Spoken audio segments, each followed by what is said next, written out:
Welcome to the Coronavirus Weekly Brief. We're your hosts. I'm David Sterman. And I'm Emily Schneider. Here are the headlines you need to know. New clinical trial data on AstraZeneca's COVID-19 vaccine has shown that the vaccine does not provide strong protection against mild to moderate cases of COVID-19 caused by the B.1.351 variant. The variant, which is the dominant strain in South Africa, contains a mutation which affects the spike protein, making it more difficult for antibodies to recognize and neutralize the virus. South Africa's health minister said Sunday that the rollout of the vaccine would be paused while scientists reviewed the data. The pause is a setback for the country, which was set to begin distributing its first vaccine doses to healthcare workers this month. However, the health ministry says that it expects to be able to administer vaccines from Johnson & Johnson and Pfizer over the coming weeks. Despite its reduced efficacy against the B.1.351 variant, a preprint study released on Friday found that the AstraZeneca vaccine remains strongly protective against the B.1.1.7 variant, which was first identified in Britain. The vaccine was approximately 75% effective against this variant, similar to the efficacy found with the original strain. Even so, the emergence of new variants makes it increasingly urgent to administer vaccines as quickly as possible around the world.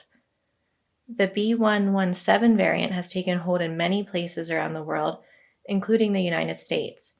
Another preprint study posted Sunday cautions that the more contagious variant is circulating rapidly around the U.S., doubling approximately every 10 days.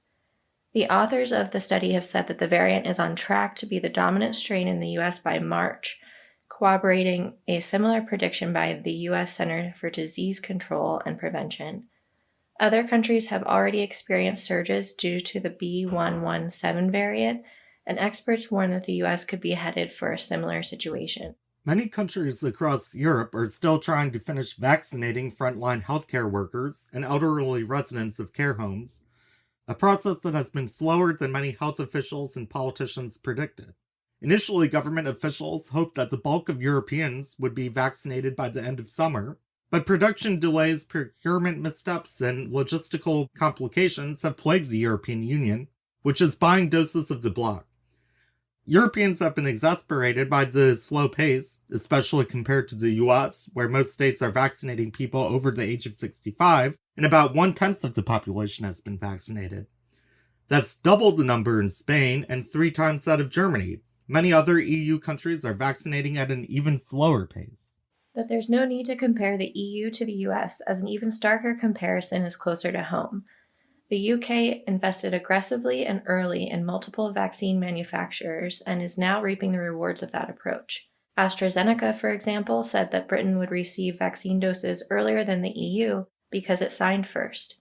The UK has been quicker than the EU in many aspects of the race for a vaccine.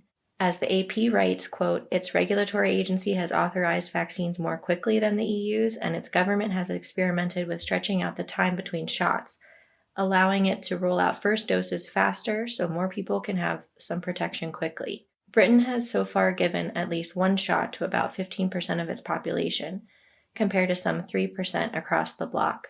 As they wait for vaccination campaigns to pick up the pace, most EU residents are under some form of lockdown with restrictions on social life and the economy as virus cases continue to climb.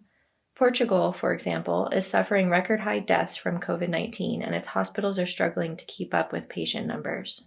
Today, Monday, senior Democrats plan to propose a $3,000 per child benefit, substantially expanding the proposed direct cash payments to Americans amid the pandemic. The Washington Post reports regarding the proposed bill, which they obtained a copy of, quote, under the proposal, the Internal Revenue Service would provide $3,600 over the course of the year per child under the age of 6, as well as $3,000 per child of ages 6 to 17. The size of the benefit would diminish for Americans earning more than $75,000 per year, as well as for couples jointly earning more than $150,000 per year. The payments would be sent monthly beginning in July, a delay intended to give the IRS time to prepare for the massive new initiative. The bill is being pushed by Representative Richard E. Neal, Democrat of Massachusetts, who chairs the powerful House Ways and Means Committee. The proposal comes after a similar proposal by Senator Mitt Romney, Republican of Utah, to provide direct family support. To see our daily brief, go to the address in our show notes and follow us on Twitter, @NewAmericaISP. The Coronavirus Weekly Brief was produced by Shannon Lynch and Jason Stewart and was edited by Shannon Lynch. The podcast is brought to you by New America and Arizona State University.